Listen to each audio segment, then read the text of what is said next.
हूँ कि बेटा आप सब बिल्कुल खैरियत से होंगे। नाइन्थ बायोलॉजी बेटा जी चैप्टर नंबर 5 आपके पास सेल साइकिल बेटा हम काफ़ी डिटेल में डिस्कस कर चुके हैं। इसका जो हमने टॉपिक एक शुरू किया हुआ था बेटा वो था मियोसिस वन।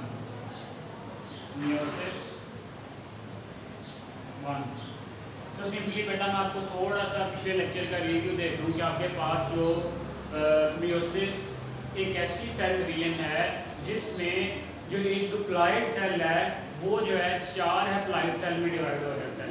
और बेटा इसमें जो मियोसिस है उसके फर्दर आगे 2 फेजेज हैं, एक है मियोसिस 1 और दूसरा है मियोसिस 2। मियोसिस 1 के आगे फर्दर हमने डिस्कस किए थे कि इसमें कैरियोकाइनेसिस भी होगी और साइटोकाइनेसिस भी होगी। कैरियोकाइनेसिस में prophase 1, metaphase 1, anaphase 1 and the telophase 1 होंगे। प्रोफेज 1 को बेटा हम काफ़ी डिटेल में डिस्कस कर चुके थे, जिसमें हमने देखा था कि जी जो होमोलोगस पेयर हैं क्रोमोसोम के वो अलाइन होते हैं एक दूसरे के साथ, ठीक है, लाइन अप होते हैं एक प्रोसेस के थ्रू जिसको हम कहते हैं साइनेप्सिस। फिर इसके बाद हमने देखा था कि जी कुछ ऐसे स्पेसिफिक पॉइंट्स होते हैं जहाँ पे बेटा जो आपके नॉन सिस्टर क्रोमाटिड्स थे वो एक दूसरे के साथ क्या हो रहे थे, अटैच हो रहे थे। ऐसे पॉइंट्स को बेटा हमने क्या कहा था, कियासमेटा। ऐसे पॉइंट्स को बेटा हमने क्या कहा था, कियासमेटा। अगर कियासमेटा की डेफिनेशन करना चाहें तो किस तरह से बेटा, these are the specific points at which non-sister chromatids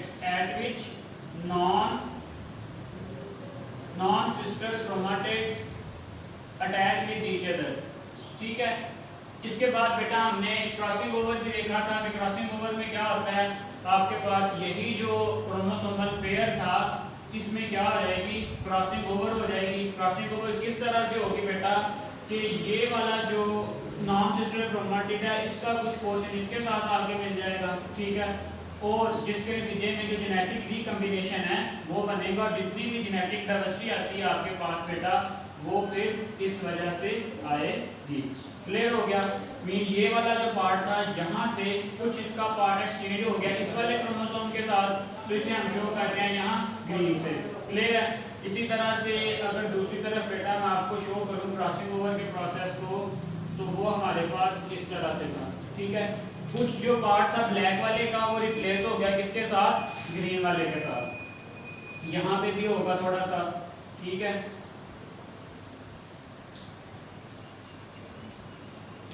तो बेटा ये आ गया आपके पास क्या, क्रॉसिंग ओवर का जो मैकेनिज्म था। इसके बाद हमने ये भी देखा था कि बेटा किस तरह से जो है प्रोफेज में क्या क्या होता है आपके पास, डुप्लीकेशन होती है आपके पास सेंट्रियोल्स की, ठीक है। सेंट्रियोल्स की डुप्लीकेशन होकर जब वो सेल के अपोजिट पोल पे चले जाते हैं तो वहां से बेटा वो स्पिंडल फाइबर्स भी बनते हैं। कुछ काइनेटोकोर फाइबर्स होते हैं और कुछ नॉन काइनेटोकोर फाइबर्स होते हैं। चलिए ये तो बेटा पिछले लेक्चर में हम ये सारी चीजें डिस्कस कर चुके थे। अब आते हैं मेटाफेज 1 पे, और मियोसिस 1 में मेटाफेज। बेटा थोड़ा सा याद करें कि जब मैंने आपको माइटोसिस और मेटाफेज पढ़ाया था तो उसमें क्या हुआ था, सिंपली जो क्रोमोसोम्स थे वो सेल के इक्वेटर में, सेल के सेंटर में उन्होंने क्या बनाई थी, एक मेटाफेज प्लेट बनाई थी। लेकिन बेटा यहाँ पे क्योंकि हमारे पास क्रोमोसोमल पेयर्स हैं इस वजह से बेटा जो होमोलोगस क्रोमोसोम्स के पेयर्स हैं वो एक दूसरे को वो अलाइन हो जाएंगे on the equator. Pairs of homologous chromosome, यहाँ पे मेटाफेज में क्या होगा बेटा जी, pairs of homologous chromosome, single chromosome नहीं बेटा, पेयर्स, ये बात आपने याद रखनी है। यही डिफरेंस है इसका माइटोसिस से। माइटोसिस में था chromosomes arrange themselves along the equator, लेकिन यहाँ पे है pairs of homologous chromosome align themselves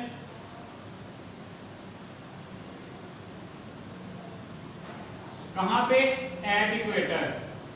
equator कहते हैं बेटा दरमियान में, ठीक है। अगर डायग्रामेटिकली देखें तो इसमें क्या होगा बेटा, हमारे पास जो डिफरेंट पेयर्स थे क्रोमोसोम के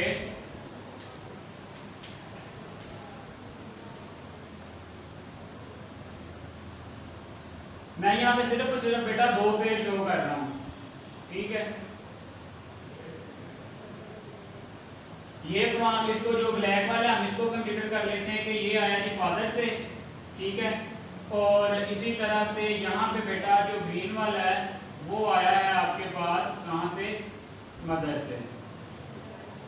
वो हम देख चुके हैं कि इसमें किस किस तरह से क्रॉसिंग ओवर होती है और कौन कौन सी चेंजेस आती हैं ड्यूरिंग दी प्रोफेज। तो बेटा वो भी अगर मैं यहाँ पे शो करूँ तो इस जो सिस्टर क्रोमेटिड का कुछ पार्ट था वो रिप्लेस हो गया था नॉन सिस्टर क्रोमेटिड से, ठीक है।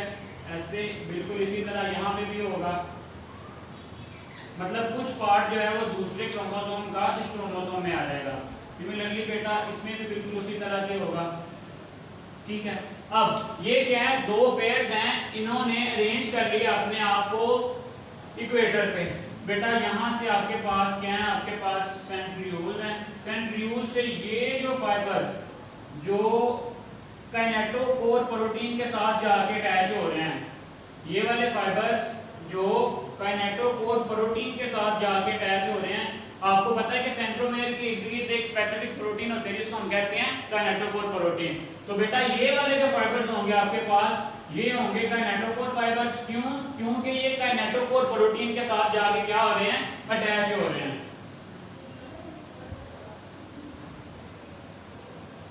ये क्या है बेटा जी, काइनेटोकोर फाइबर्स हैं। लेकिन यहाँ पे आप ये देखें, यहाँ पे बेटा कुछ और फाइबर्स भी निकले हुए होंगे, ठीक है। यहाँ से कुछ और फाइबर्स भी निकले हुए होंगे जो काइनेटोकोर के साथ अटैच नहीं होंगे। ऐसे फाइबर्स को हम कहते हैं नॉन काइनेटोकोर फाइबर्स। क्लियर हो गया? चलें मेटाफेज में बेटा क्या हुआ है, रट्टा नहीं लगाना आपने, बिल्कुल सिंपल वे में इसे समझना है। मेटाफेज में क्या हुआ है, आपके पास pairs of homologous chromosome, simply एक लाइन है, pairs of homologous chromosome aligning themselves along the equator, ठीक है, and form the metaphase plane. चलिए ये था बेटा आपके पास मेटाफेज। मेटाफेज के बाद आ गया अब आपके पास एनाफेज। अब देखते हैं एनाफेज में क्या होता है। अगर आप थोड़ा सा याद करें माइटोसिस के एनाफेज को, उसमें क्या हुआ था कि ये जो क्रोमाटिड्स थे ये क्या हो गए थे, अलग हो गए थे। लेकिन यहाँ पे बेटा हमारे पास 2 पेयर हैं, 2 अलग अलग क्रोमोसोम्स हैं, पेयर है। पेयर में अब क्या होगा, ये वाला जो इतना क्रोमोसोमल जो आपके पास क्रोमोसोम है जिसमें 2 क्रोमेटिड हैं, ये एक साइड पे चला जाएगा और ये वाला जो क्रोमेटिड है ये दूसरी साइड पे चला जाएगा, ठीक है। बेसिकली होगा क्या कि यहाँ पे बेटा जो आपके पास ये जो काइनेटोकोर फाइबर्स हैं, जब इनकी लेंथ शॉर्ट होगी, जब ये इन फाइबर्स की लेंथ शॉर्ट होगी तो क्या होगा, ये वाला जो क्रोमोसोम है इस साइड पे आ जाएगा। जब इस वाले काइनेटोकोर की लेंथ शॉर्ट होगी मतलब, तो फिर क्या होगा, ये वाला जो क्रोमोसोम है ये इस साइड पे चला जाएगा। क्लियर है? अब देखते हैं कि इसमें क्या क्या है बेटा आपके पास। पहली बात तो ये है कि इसमें जो काइनेटोकोर फाइबर्स हैं वो शॉर्ट हुए हैं and pulling homologous chromosome apart, ठीक है। क्या हुआ बेटा, काइनेटोकोर फाइबर्स शॉर्ट होंगे, ठीक है, जिसकी वजह से जब ये फाइबर शॉर्ट होंगे तो इसको अपनी तरफ पुल कर लेंगे। Pulling apart the pair of chromosome, pulling apart the chromosomes, ठीक है। जब ये एक दूसरे के अपनी तरफ से खींच लेंगे, ठीक है। अब ये जो एक क्रोमोसोम है इसमें सिर्फ 1 फाइबर था, तो 1 फाइबर, ये देखो ये जो एक काइनेटोकोर फाइबर था ये पूरे एक क्रोमोसोम के साथ अटैच था, ठीक है। ये जो एक फाइबर था ये पूरे क्रोमोसोम के साथ अटैच था। सो जब ये काइनेटोकोर फाइबर खींचेगा तो ये पूरे का पूरा जो इतना स्ट्रक्चर है बेटा ये एक साइड पे आ जाएगा और ये जो इतना स्ट्रक्चर है ये दूसरी साइड पे चला जाएगा, ठीक है। अगर हम इसे बेटा ड्रॉ करें, ये मेटाफेज आपको समझ आ गया ना। चलिए अब आगे देखते हैं कि एनाफेज में क्या हुआ था, उसकी डायग्रामेटिकल एक्सप्लेनेशन देखते हैं। तो बेटा इसमें आपके पास क्या होगा कि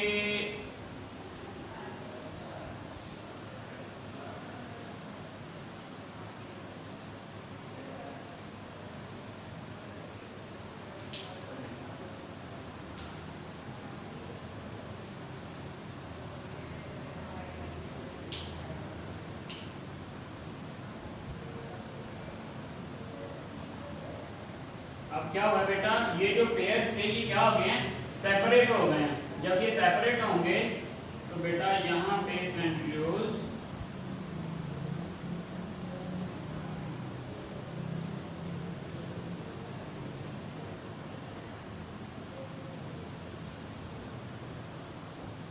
ठीक है। एनाफेज बेटा आपने याद रखना है अवे से। एनाफेज में क्या हुआ है, जो काइनेटोकोर फाइबर्स थे, ये वाले जो फाइबर्स हैं इनकी लेंथ क्या हुई है, शॉर्ट हुई है, और जो पूरे के पूरे क्रोमोसोम से पेयर में से एक क्रोमोसोम इस साइड पे चला गया, एक क्रोमोसोम इस साइड पे चला गया। अब देखते हैं नेक्स्ट आपके पास बेटा एनाफेज के बाद आता है टीलोफेज। टीलोफेज 1 में आपके पास क्या होगा बेटा, सिंपली वही जो पहले आप माइटोसिस में टीलोफेज पढ़ के आए हो। क्या होगा बेटा, आपके पास उनके गिर्द एक न्यूक्लियर इनवेलप, ये जो दोनों आपके पास अब सेल बन गए हैं, इनके गिर्द एक न्यूक्लियर इनवेलप डेवलप हो जाएगी। क्या डेवलप हो जाएगी, न्यूक्लियर इनवेलप।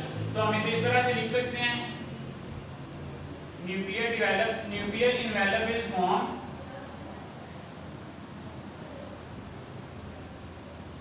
ठीक है। इसके साथ साथ बेटा न्यूक्लियोलाइया पेयर ठीक हो गया। बस इसमें तकरीबन यही होगा। किस तरह से होगा वो भी देख लेते हैं। इसी को बेटा अगर हम मॉडिफाई करें तो यहाँ पे क्या होगा बेटा, आपके पास यहाँ पे इसके गिर्द एक मेम्ब्रेन बन जाएगी। ठीक है, यहाँ पे इसके गिर्द एक मेम्ब्रेन बन जाएगी, यहाँ पे इसके गिर्द एक मेम्ब्रेन बन जाएगी। ठीक है, लेकिन आपके पास अभी भी जो सेल है वो पूरी तरह डिवाइड नहीं हुआ। क्यों? क्योंकि बेटा अभी इसकी कैरियोकाइनेसिस हुई है, अभी इसकी साइटोकाइनेसिस जो है वो होनी बाकी है। तो क्या होगा, एनिमल सेल में यहाँ पे क्या बनेगी बेटा, क्लीवेज फरो। ठीक है, और प्लांट सेल में आप देख के आए हैं कि किस तरह से जो गोल्गी वेसिकल्स हैं वो सेल के सेंटर में आके रेंज होते हैं, और इस तरह से एक जो आपके पास डुप्लॉइड सेल था, अल्टीमेटली मियोसिस में क्या हुआ है, ये आपके पास बेटा जो डुप्लॉइड सेल था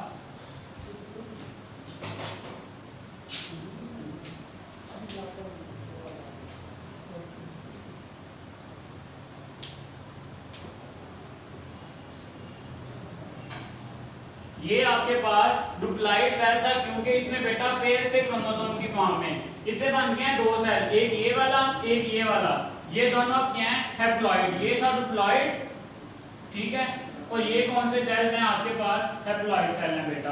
so this is all about the meiosis 1। ठीक है, मियोसिस 1 के बाद बेटा मैंने आपको शुरू में बताया था कि इसमें दो तरह की जो है डिवीजन है, मियोसिस 1 है फिर मियोसिस 2 है। अब जो आपके पास मियोसिस 2 है वो बेटा बिल्कुल जो है आपके पास माइटोसिस की तरह, बिल्कुल एग्जैक्टली माइटोसिस की तरह है। उसको देखते हैं कि मियोसिस 2 में अब क्या होता है।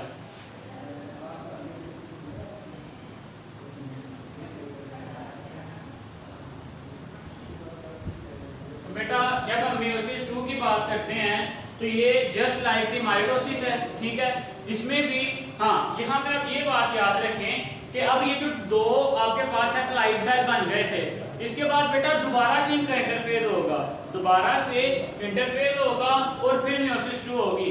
लेकिन जो इंटरफेज यहाँ पे डिफरेंस आता है इंटरफेज में बेटा वो ये है कि इस इंटरफेज में आपके पास जो है एस फेज नहीं होगा। ठीक है, अगर आप इस तरह से इसे मैं एक लाइन में एक्सप्लेन कर दूं कि interphase of meiosis 2 do not have S phase, क्योंकि बेटा आपको पता है कि S phase में क्या होती है, डुप्लीकेशन होती है क्रोमोसोम्स की। सो यहाँ पे बेटा आपके पास जो है S phase नहीं होगा, वो जो दो हैप्लॉइड सेल बने थे वही आगे फर्दर डिवाइड करेंगे। हैप्लॉइड सेल बने थे जो बेटा वही आगे आपके पास क्या करेंगे, फर्दर डिवाइड करेंगे। ये क्रोमोसोम, दो क्रोमोसोम बेटा मैंने आपको शो किए थे। ठीक है, एक ये हैप्लॉइड सेल था आपके पास और दूसरा ये हैप्लॉइड सेल था।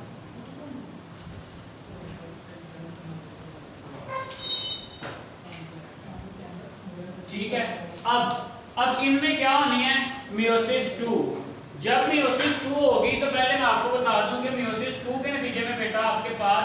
यहाँ से 2 सेल इस सेल से बनेंगे, ठीक है, और 2 सेल बेटा इस सेल से बनेंगे, क्योंकि माइटोसिस में आप देख के आए हो। अब ये जो 2 सेल बनेंगे बेटा ये किस तरह से होंगे, ये इस तरह से।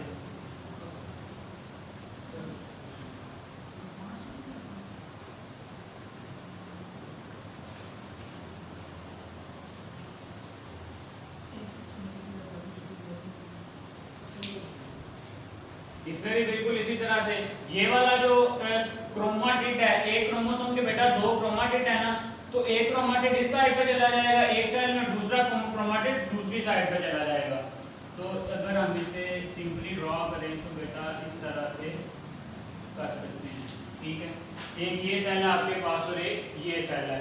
सो अल्टीमेटली क्या हो गया आपके पास, एक सेल से पहले मियोसिस आपके पास 1 में ये 2 सेल बने, फिर आगे फर्दर उससे 2-2 सेल बन के टोटल आपके पास कितने सेल बन गए बेटा, 4 सेल बन गए हैं। तो माइटोसिस की डेफिनेशन अब आपको बिल्कुल समझ आ जानी चाहिए कि it is the type of division in which 1 diploid cell divided into 4 haploid cells. Clear हो गया। चलिए जल्दी से क्विकली रिव्यू करते हैं बेटा मियोसिस 2 का। मियोसिस 2 में बिल्कुल डायग्रामेटिकली हम देख लेते हैं।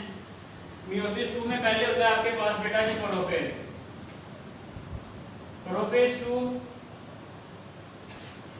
आगे आएगा आपके पास मेटाफेज 2, मेटाफेज के बाद आएगा एनाफेज, एनाफेज के बाद आएगा बेटा उसी तरह से आपके पास क्या, टेलोफेज। अब होगा क्या, प्रोफेज में बिल्कुल जैसे हम शुरू से डिस्कस करते आ रहे हैं कि ये हमारे पास बेटा एक सेल है जिसमें हमने 2 क्रोमोसोम शो किए हैं। कल भी मैंने बताया था कि नंबर ऑफ क्रोमोसोम्स का अंदाजा आपने कहां से लगाना है, नंबर ऑफ सेंट्रोमेर्स पे। ये एक सेल था, ठीक है, सिंपली अभी जो बना है, जब इसका प्रोफेज 2 होगा बेटा तो ये क्या करेगा, इसके जो सेंट्रियोल्स हैं वो डुप्लीकेट करेंगे, ठीक है, इसके जो सेंट्रियोल्स हैं वो डुप्लीकेट करेंगे। यहाँ पे सेंट्रियोल डुप्लीकेट करने के बाद अपोजिट पोल पे चले जाएंगे और डिफरेंट तरह के जो आपके पास फाइबर्स हैं, स्पिंडल फाइबर्स जिनको हम कहते हैं, वो क्या करने शुरू हो जाएंगे, यहाँ से इवॉल्व होने शुरू हो जाएंगे, ठीक है। इसके बाद आएगा मेटाफेज 2। मेटाफेज 2 में क्या होगा, यही जो 2 क्रोमोसोम्स हैं आपके पास, ये अलोंग द इक्वेटोरियल प्लेट आपके पास अरेंज हो जाएंगे। क्या हो जाएंगे, अलोंग द इक्वेटोरियल प्लेट, मतलब जो सेल के सेंटर में एक प्लेट है वहां पे बेटा ये क्या हो जाएंगे, अरेंज हो जाएंगे। अब ये वाले जो फाइबर्स जो मैं रेड में शो करने लगा हूँ, ये वाले फाइबर्स जो जाके काइनेटोकोर प्रोटीन के साथ अटैच हो रहे हैं, ये वाले फाइबर्स क्या कहलाएंगे, काइनेटोकोर फाइबर्स। और यहाँ पे बाकी जितने भी दूसरे फाइबर्स हैं ये आपके पास क्या कहलाएंगे, नॉन काइनेटोकोर फाइबर्स। क्लियर हो गया। अब इसके बाद आएगा आपके पास एनाफेज। यहाँ पे लिख लेते हैं एनाफेज। एनाफेज में क्या होगा, ये अब यहाँ पे आपने थोड़ा सा ध्यान से देखना है कि ये बेटा एक ही क्रोमोसोम है, ये एक ही क्रोमोसोम है, लेकिन इसके कितने क्रोमाटिड्स हैं, 2 क्रोमाटिड्स हैं, एक ये वाला और एक ये वाला। अब क्या होगा, एक ही क्रोमोसोम्स के जो 2 सिस्टर क्रोमाटिड्स हैं बेटा वो सेपरेट हो जाएंगे एनाफेज में। किस तरह से देखते हैं, एनाफेज में बेटा जो आपके पास सिस्टर क्रोमाटिड्स हैं वो क्या हो जाएंगे, सेपरेट हो जाएंगे, जस्ट लाइक द माइटोसिस, ठीक है। यहाँ पे आ जाएगा फिर से आपके पास सेंट्रियोल आ जाएगा, यहाँ से फाइबर्स,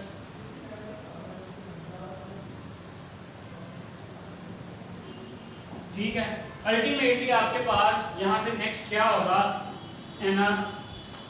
टेलोफेज आएगा। टेलोफेज में सिंपली वही बेटा उसके गिल्ट मेम्ब्रेन बन जाएगी और हमारे पास 2 सेल बन जाएंगे।